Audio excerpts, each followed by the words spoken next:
दोस्तों नमस्कार। मैं आदर्श सोलंकी अपने YouTube चैनल HDB@साइंस क्लासेस पर आपका स्वागत करता हूं।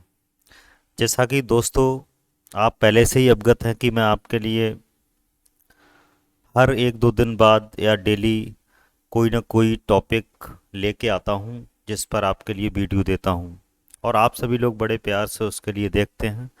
इसके लिए मैं आपके लिए अपने हृदय की गहराइयों से धन्यवाद करता हूं। दोस्तों उसी क्रम में आज मैं आपके सामने अगला टॉपिक लेकर के आया हूं, जिसे हम बहुत ही जल्द डिस्कस करेंगे।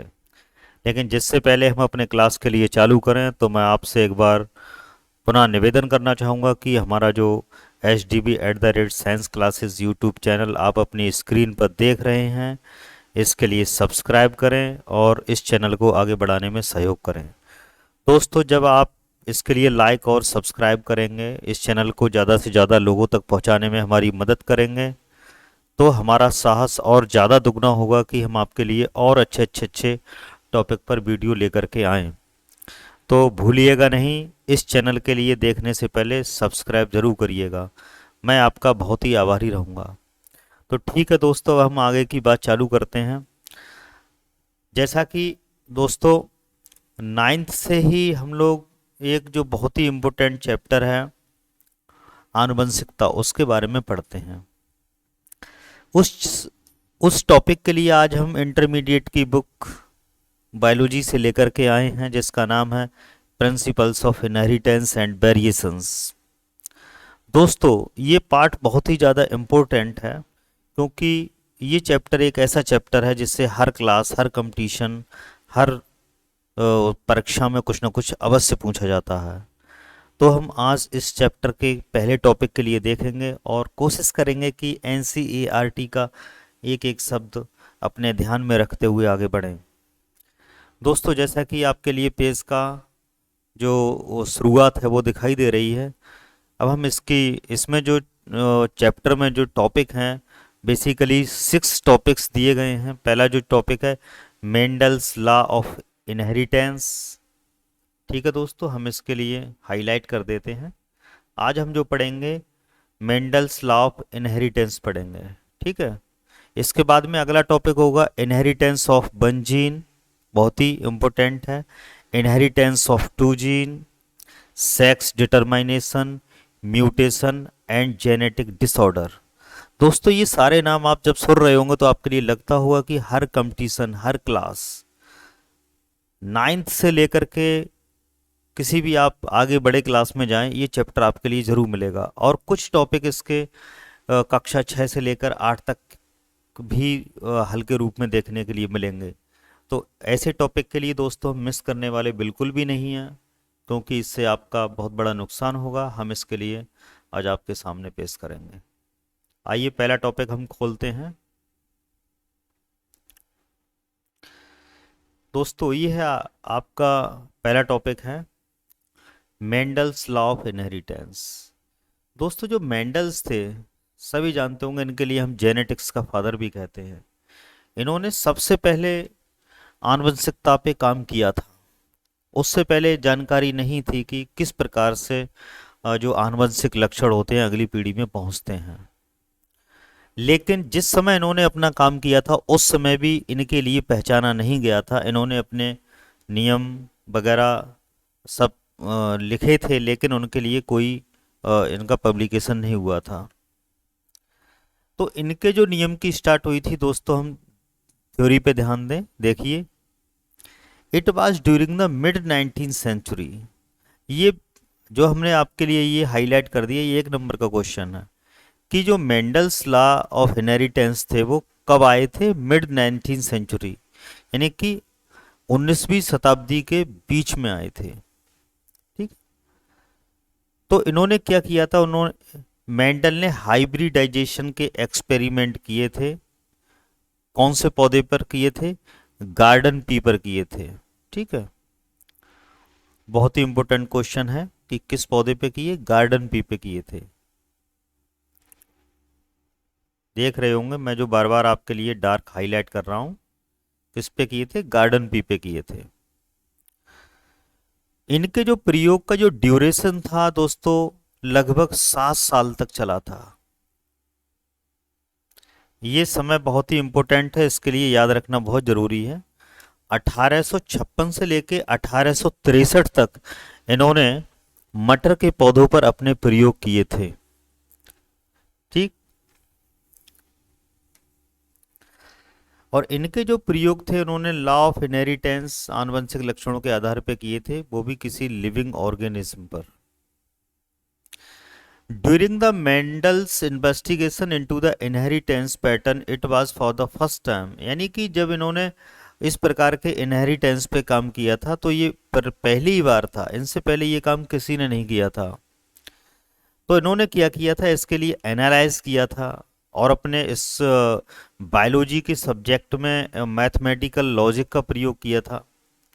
ठीक है। और इन्होंने कई पहलुओं के लिए सुलझाया था।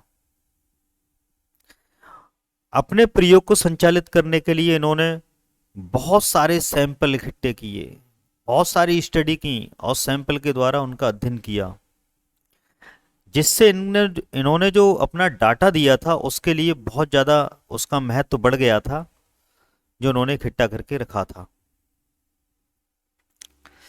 जब इन्होंने अपने ये दिए थे तो उन्होंने कुछ बातों को प्रूव करने का प्रयास किया था। इन्होंने बताया था कि जो अगली पक्ष पीढ़ियों में जो लक्षण पहुंचते हैं उनके कारण कुछ फैक्टर्स होते हैं। ठीक है। और अपने इन्होंने जो मटर के पौधे के लिए चुना था तो उन्होंने कुछ अपोजिट फैक्टर्स लिए थे, अपोजिट लक्षण लिए थे। ठीक है। जिसके आधार पर इन्होंने मटर के पौधे का अध्ययन किया था। टू अपोजिटिंग ट्रेड्स ली थी। ये ट्रेड्स दोस्तों कौन कौन सी थी, आइए उन पे भी हम जरूर देखेंगे, उन्हें भूल नहीं सकते। पहला लिया था इन्होंने सीड का शेप लिया था। पहला राउंड था, दूसरा रिंकल्ड था। राउंड जो शेप होता है दोस्तों, ये डोमिनेंट ट्रेट होता है, जिसे हम हिंदी में प्रभावी लक्षण भी कहते हैं, ये प्रभावी होता है। और दूसरा जो रिंकल्ड होता है, जिसे हम हिंदी में झुर्रीदार कहते हैं, ये रेसेसिव ट्रेट होता है। जब इन दोनों के बीच में इन्होंने संकरण कराया था तो जो F1 जो पीढ़ी थी, जिसे हम अभी आगे पढ़ेंगे, उसमें केवल राउंड सीड उत्पन्न हुए थे। तो जो लक्षण दूसरे के लिए दवा देता है उसे हम डोमिनेंट कैरेक्टर कहते हैं। अगले नियम में हम पढ़ेंगे, लेकिन अभी हम ये पढ़ते हैं कि कौन कौन से इन्होंने ट्रेट्स लिए थे। दूसरा ट्रेट्स इन्होंने लिया था वो सीड का कलर था। तो इसमें इन्होंने येलो कलर लिया था, ये डोमिनेंट कलर था। ठीक है। दूसरा ग्रीन कलर था, तो ये रेसेसिव ट्रेट था। तीसरा जो ट्रेट लिया था वो फ्लावर्स का कलर लिया था, एक वायलेट था, दूसरा वाइट था। वायलेट डोमिनेंट था जबकि वाइट रेसेसिव था। अगला जो लक्षण इन्होंने लिया था वो लिया था पॉड से, फली का आकार। ये क्या है, फूली हुई होती थी, फुल है ये। दूसरी क्या, कॉन्स्ट्रिक्टेड है। ये कॉन्स्ट्रिक्टेड क्या है, रेसेसिव करेक्टर था। और ये फुल कैसा था, डोमिनेंट करेक्टर था। दूसरा इन्होंने पॉड का कलर लिया था, ग्रीन कलर डोमिनेंट था, येलो कलर रेसेसिव था। अगला इन्होंने फूल लिया था, फूल की पोजीशन ली थी। पहला एक्सियल, ये डोमिनेंट होता था, और दूसरा टर्मिनल, ये रेसेसिव करेक्टर था। एक्सियल दोस्तों क्या होता है, जब ये जो कक्षस्थ कलिकाएं होती हैं उनसे जब कोई फ्लावर निकलता है तो उसके लिए हम एक्सियल कहते हैं। और दूसरा क्या था, टर्मिनल था, जो बिल्कुल टर्मिनल एंड पे निकलता है। इससे ऊपर पौधा ग्रोथ नहीं कर सकता, इसलिए टर्मिनल कैसा लिया, रिसेसिव लिया। अगला है स्टेम की लेंथ ली थी। पौधे दो प्रकार के लिए थे, टॉल जो कि डोमिनेंट करेक्टर था, इसमें पौधे की लंबाई ज़्यादा थी। दूसरा जो करेक्टर था वो ड्रॉप था, ये क्या था, रेसेसिव करेक्टर था। तो इन्होंने ये लक्षण लिए थे दोस्तों अपने प्रयोग करने के लिए, इन्हीं के आधार पर इन्होंने अपना अध्ययन किया था। तो आइए आगे देखते हैं क्या था। इन्होंने टॉल और ड्रॉप प्लांट लिए। ठीक। येलो और ग्रीन सीड्स लिए। अपोजिट ट्रेड्स थे, ये अपोजिट लक्षण थे, लंबा और बौना। ठीक। पीला और हरा, अपोजिट ट्रेट। तो इससे क्या हुआ था, उन्होंने जो अपना जो इनहेरिटेंस का लॉ दिया था, इसके बाद में क्या हुआ था कि मेंडल ने अपना आर्टिफिशियल पॉलिनेशन के लिए कंडक्ट किया, क्रॉस पॉलिनेशन पर बहुत सारे प्रयोग किए, ठीक है। और उन्होंने काफ़ी अपने नए नए सिद्धांत प्रतिपादित किए। इसके आधार पर इन्होंने इन्होंने कई बार उनमें सेल्फ पॉलिनेशन का की क्रिया दिखाई, ठीक है। और इन्होंने दिखाया कि स्टेबल ट्रेट इनहेरिटेंस, यानी कि जो स्टेबल जो लक्षण होते हैं वो क्या होते हैं, अगली पीढ़ी में पहुंचते हैं, and expression for the several generation. और उन्होंने विभिन्न उदाहरणों के द्वारा इस तथ्य के लिए समझाने का प्रयास किया था। जो मेंडल थे उन्होंने 14 प्रकार की ट्रू ब्रीडिंग मटर का चयन किया था, ठीक है, जो विभिन्न प्रजातियां थी प्लांट्स की, as pairs which were similar expect for one character with the constructing trait. यानी कि 14 ऐसे प्लांट लिए थे जिन्होंने उन्होंने कॉन्स्ट्रक्टिंग ट्रेट्स यानी कि विपरीत लक्षणों के लिए खोजा था। तो 14 विपरीत लक्षणों वाले पौधे उन्होंने सिलेक्ट किए थे अपना स्टडी करने के लिए। Some of the contrasting trait selected were smooth और रिंकल्ड सीड, यानी कि जो उन्होंने पौधे सिलेक्ट किए थे उनमें कुछ में तो क्या थे, गोल, बिल्कुल गोल बीज थे, और दूसरों में कैसे थे, रिंकल्ड थे, नहीं झुर्रीदार बीज थे, या वो येलो थे या ग्रीन थे, ठीक है। तो इस आधार पर पॉड शेप भी लिया था, जो हमने आपके लिए अभी चित्र में बताया था।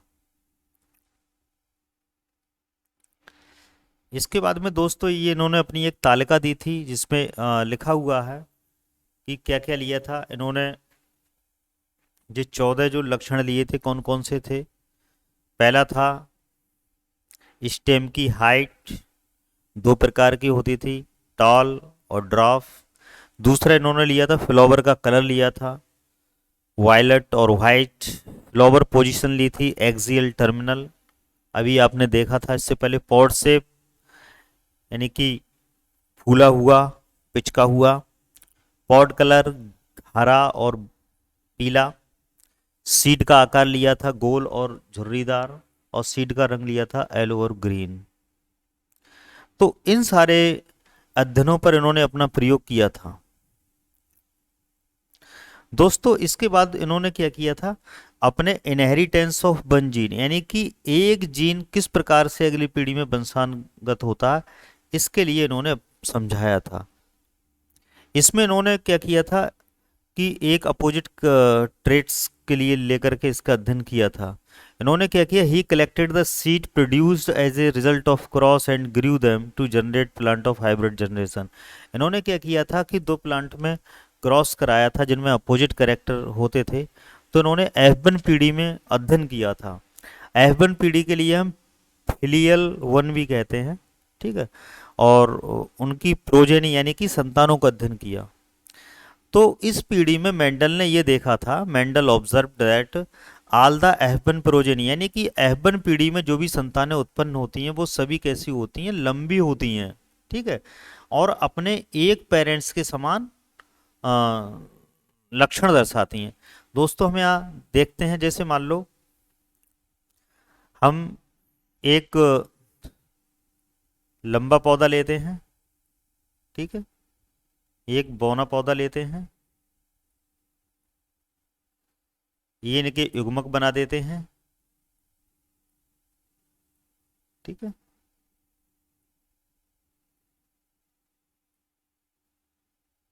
स्मॉल टी है ये, ठीक, ये इनके युग्मक बनते हैं दोस्तों। अब इनका हम क्रॉस कराते हैं,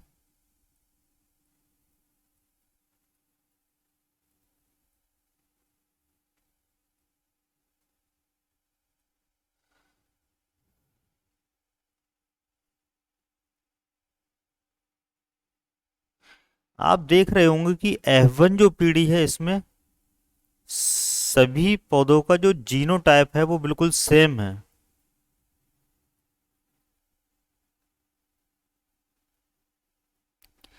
आप देख रहे होंगे कि इसमें एक जो करेक्टर है वो टॉल का है, ये प्योर टॉल पौधा है,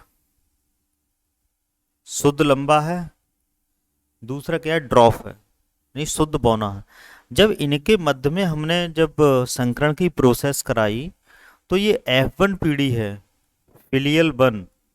इसमें क्या होता है, सभी पौधे कैसे होते हैं, लंबे होते हैं, जो केवल अपने एक ही जनक के साथ समानता दिखाते हैं फिनोटाइप रूप से। देख रहे होंगे दोस्तों, ये लंबा है, ये बौना है।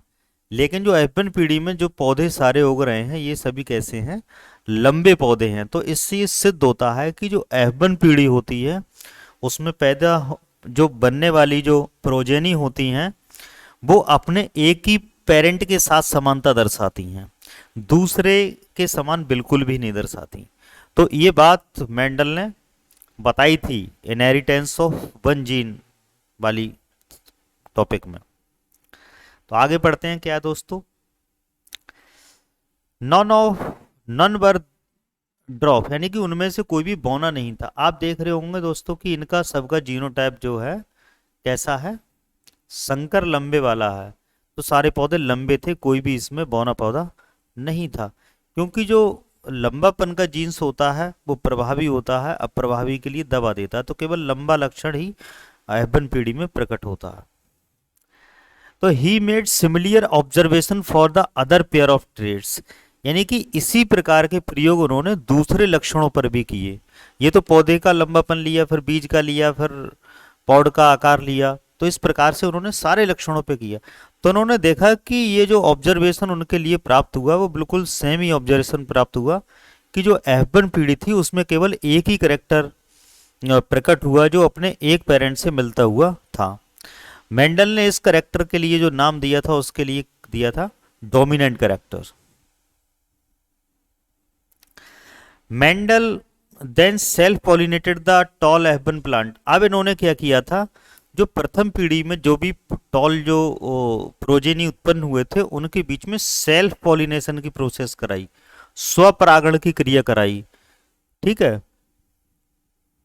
F1 plant. And to his purpose found that in the filial two. तो उन्होंने दूसरी जो पीढ़ी उत्पन्न हुई तो उन्होंने उसमें देखा कि some of the offspring were dwarf, यानी कि कुछ पौधे सिर्फ लंबे ही नहीं, कुछ बौने भी पौधे उत्पन्न होते हैं। तो उन्होंने देखा कि the character that was not seen in the F1 generation, यानी कि ये जो करेक्टर था उन्हें F1 जनरेशन में सीन नहीं हुआ था। ठीक है, क्या हुआ था दोस्तों, जब इन्होंने दो शुद्ध बौने तथा लंबे पौधे के मध्य संकरण कराया तो F1 पीढ़ी में सारे पौधे लंबे पैदा हुए। ठीक है, जब इन्होंने उन्हीं पौधों के मध्य स्वपरागण की क्रिया कराई तो उन्होंने देखा कि F2 पीढ़ी में क्या हुआ, कुछ पौधे ड्रॉप भी पैदा हुए, बौने भी हुए। ये लक्षण F1 पीढ़ी से बिल्कुल अलग था।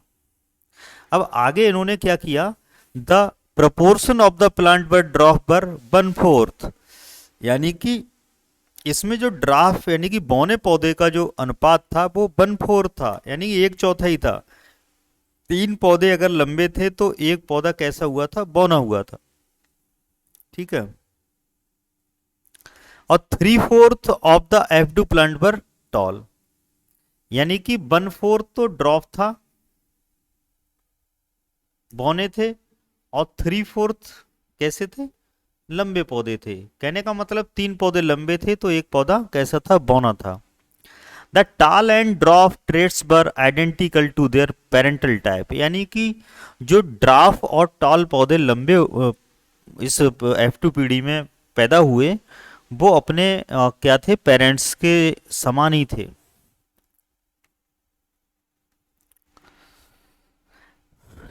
और किसी भी प्रकार का दूसरा कोई लक्षण उनमें प्रकट नहीं हुआ, यानी कोई भी ब्लेंडिंग शो नहीं हुई।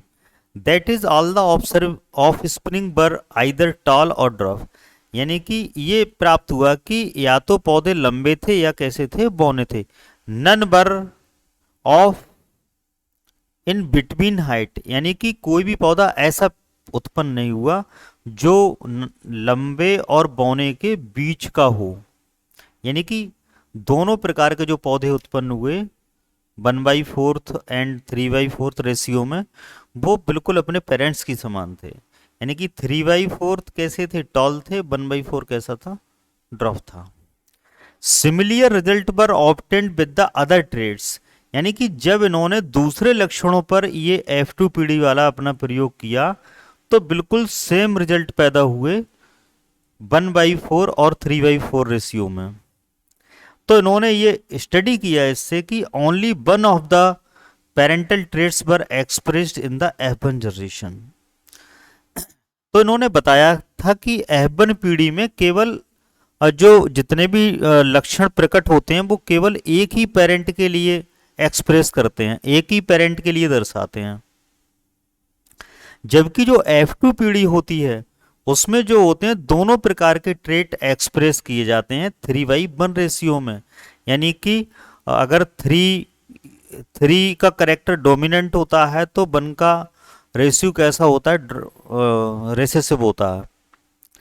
The contrasting trait did not show any blending of either F1 और F2। यानी कि जो कॉन्ट्रास्टिंग करेक्टर थे लंबापन और बौनापन, उनमें किसी भी प्रकार की ब्लेंडिंग नहीं हुई और दोनों प्रकार के पौधे बिल्कुल अपने मात्र पौधों की तरह, पेरेंट प्लांट्स की तरह ही हुए। ऐसा नहीं हुआ कि बीच का कोई पौधा उत्पन्न हुआ हो। Based on these observations, Mendel proposed that something was being stably passed on unchanged। तो इस आधार पर मेंडल ने ये ऑब्जर्वेशन निकाला कि कुछ ना कुछ इन पौधों में अवश्य ऐसा होता है जो बगैर बदलाव के अगली पीढ़ी में पहुंचता है। From parent two of spring, अपने पेरेंट्स से अगली पीढ़ी में। देखो दोस्तों, ये सोचने वाली बात है कि F1 पीढ़ी में कोई भी पौधा दोनों पेरेंट की तरह नहीं था, केवल एक पेरेंट की तरह था। लेकिन जब F2 पीढ़ी में जो पौधे उत्पन्न हुए तो वो दोनों पेरेंट की तरह थे। देखिए चित्र में ये F2 पीढ़ी है, ये 3 पौधे आपको दिख रहे होंगे, टॉल हैं और एक पौधा क्या है, ड्रॉप है। तो दोनों प्रकार के जो पौधे हैं, यानी कि ये वाले और ये, बिल्कुल अपने पेरेंट के समान ही हैं।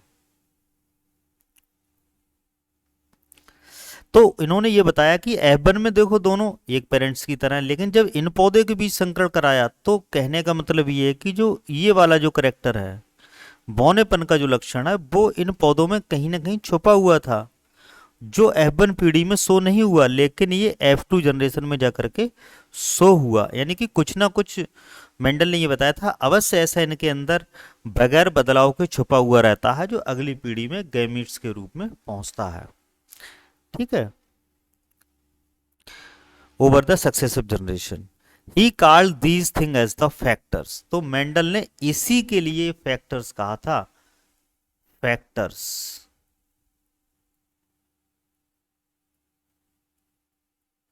इन्होंने कहा था कुछ फैक्टर्स जरूर F1 पीढ़ी में छुपे हुए रहते हैं जो अगली पीढ़ी में जाकर के पहुंचते हैं।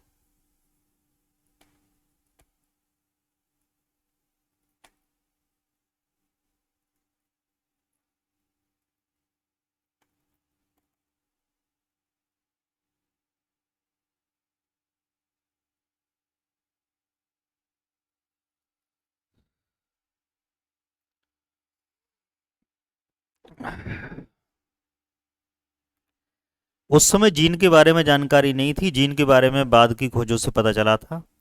उस समय इन लक्षण जो अगली पीढ़ी में पहुंचाने के लिए उत्तरदायी जो होते थे उन्हें हम वेक्टर्स के नाम से जाना था उस समय। तो इस समय हम उनके लिए जीन कहते हैं। Gene therefore are units of inheritance. ये माना गया कि ये जो जीन होते हैं वही क्या होते हैं, इनहेरिटेंस की यूनिट होते हैं। कहने का मतलब ये है कि अगली पीढ़ी में यही जो होते हैं लक्षणों के लिए आगे पहुंचाते हैं। दे कंटेन द इंफॉर्मेशन, यानी कि जीन्स के अंदर कुछ इंफॉर्मेशन होती हैं जो छुपी रहती हैं, that are required to express, जिनकी एक्सप्रेस करने के लिए रिक्वायरमेंट होता है पर्टिकुलर ट्रेड्स, किसी भी लक्षण के लिए दर्शाने के लिए। Genes which code for a pair of contrasting trait are known as alleles. यानी कि जो जीन्स होते हैं जो किसी एक कॉन्ट्रास्टिंग लक्षण के लिए शो करते हैं उन्हें हम एलील्स कहते हैं। जैसे आप देख रहे हैं, जैसे ये इसमें ये जो जीन है लंबेपन के लिए दर्शा रहा है, ये बौनेपन के लिए दर्शा रहा। तो ये जो दोनों मिलेंगे, ये कॉन्ट्रास्टिंग करेक्टर इकट्ठे हुए हैं, तो इनके लिए हम एलील्स कहते हैं। If we use alphabetically symbols for each gene, यदि हम प्रत्येक जीन के लिए अल्फाबेटिकली सिंबल दें, then the capital letter is used for the trait express as the F1 stage. यानी कि तो हम F1 स्टेज पर कैपिटल लेटर के द्वारा दर्शाएंगे, the small alphabet for the other trait, और जो छोटा लेटर होगा वो दूसरे ट्रेट के लिए दर्शाएगा। For example in case of the character of height, यानी कि हाइट का करेक्टर दर्शाने के लिए जो H जो होगा उससे हम लंबेपन के लिए दर्शाएंगे, टॉल के लिए दर्शाएंगे, टॉल ट्रेट के लिए, और जो स्मॉल लेटर होगा T उससे हम ड्रॉफ के लिए दर्शाएंगे, बौने के लिए दर्शाएंगे। And T alleles for each other, और टी और टी दोनों हम क्या करेंगे, एलिल्स के लिए दर्शाएंगे। यही मैंने अभी आपके लिए बताया था। ठीक है,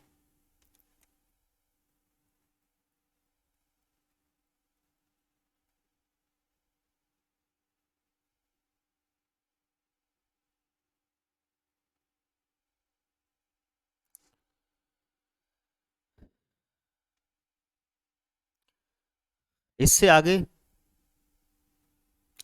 hence in the plant of pair alleles,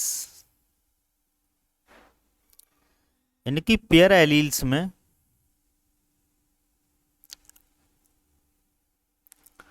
height would be, यानी कि हाइट्स को हम तीन प्रकार से समझ सकते हैं।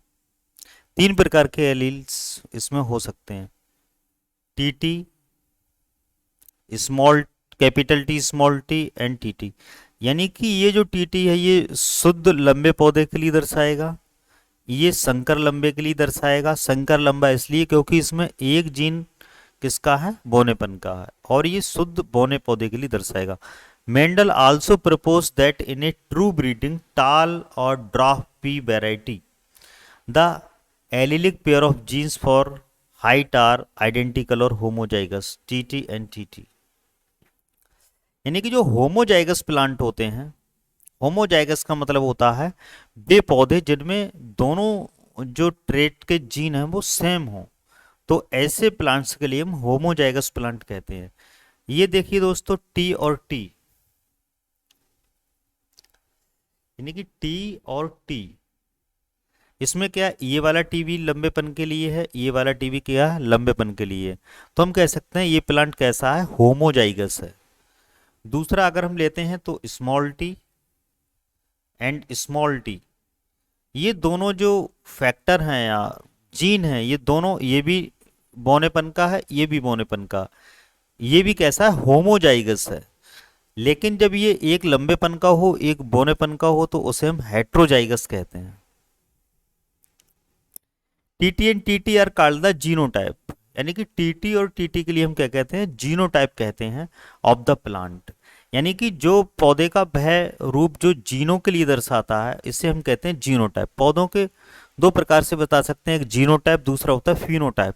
जीनोटाइप उसकी जीनी संरचना के लिए बताता है, जबकि फिनोटाइप उसके बाहरी रूप के लिए दर्शाता है।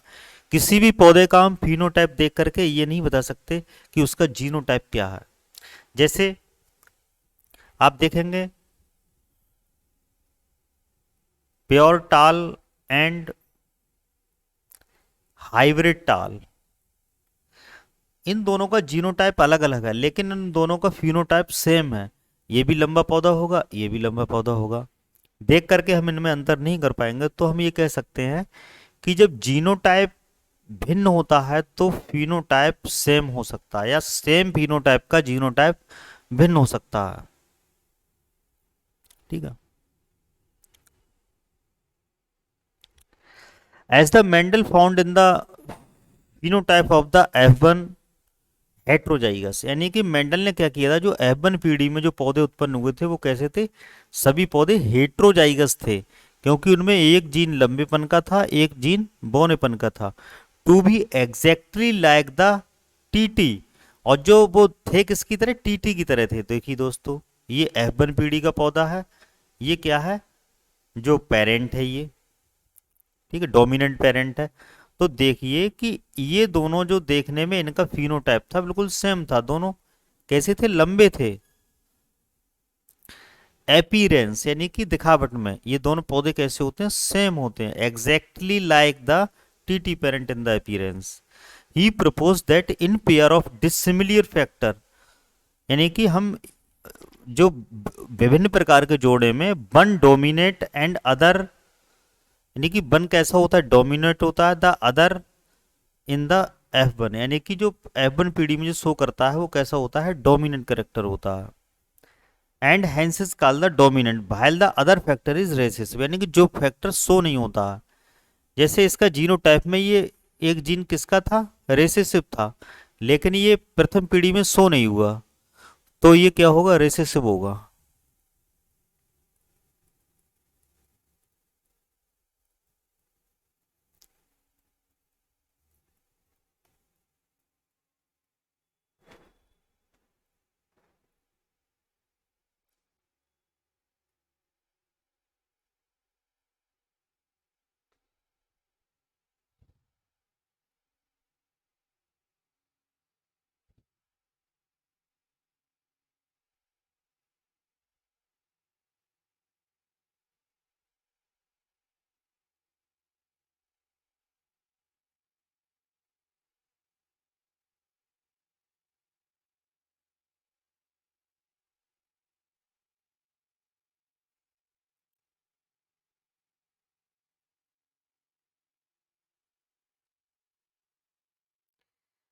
In this case T is dominant over T, यानी कि जब हेट्रोजाइगस प्लांट होता है उसमें जो कैपिटल टी होता है वो स्मॉल टी पर डोमिनेट होता है, यानी कि स्मॉल टी कैसा होता है, रेसेसिव होता है।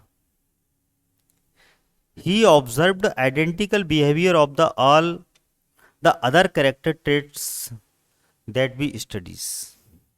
It is convenient to use the capital and lowercase of an alphabetical symbol to reminder this concept of dominance and recessive, यानी कि ये जो कैपिटल और स्मॉल लेटर का प्रयोग हम डोमिनेंट और रेसिसिव को दर्शाने के लिए प्रयोग करते हैं।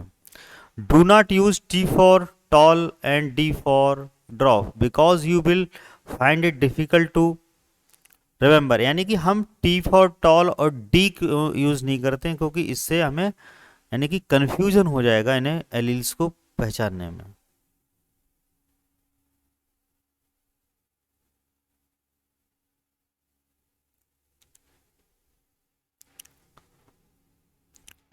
दोस्तों आज के लिए इतना ही, इससे आगे कल हम आपके लिए कुछ बताने का प्रयास करेंगे। मैं समझता हूं कि आज जितना आपके लिए बताया गया होगा आपके समझ में ज़रूर आया होगा, और आप लोग कोशिश करें कि इसके लिए अपनी बुक से पढ़ें, कुछ नोट करने का भी प्रयास करें। अगर कुछ आपके लिए लगता है कि दोबारा बताया जाए तो आप इस पर कमेंट करके बता सकते हैं। हम आपके लिए हाजिर रहेंगे।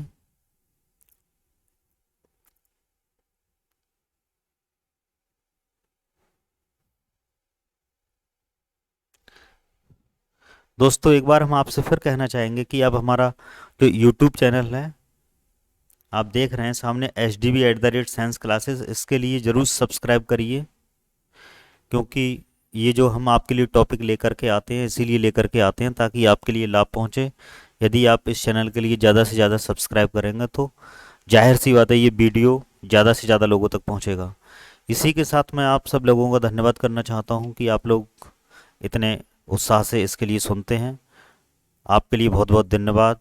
आपका दिन शुभ हो। जय श्री राम, जय हिंद, जय भारत।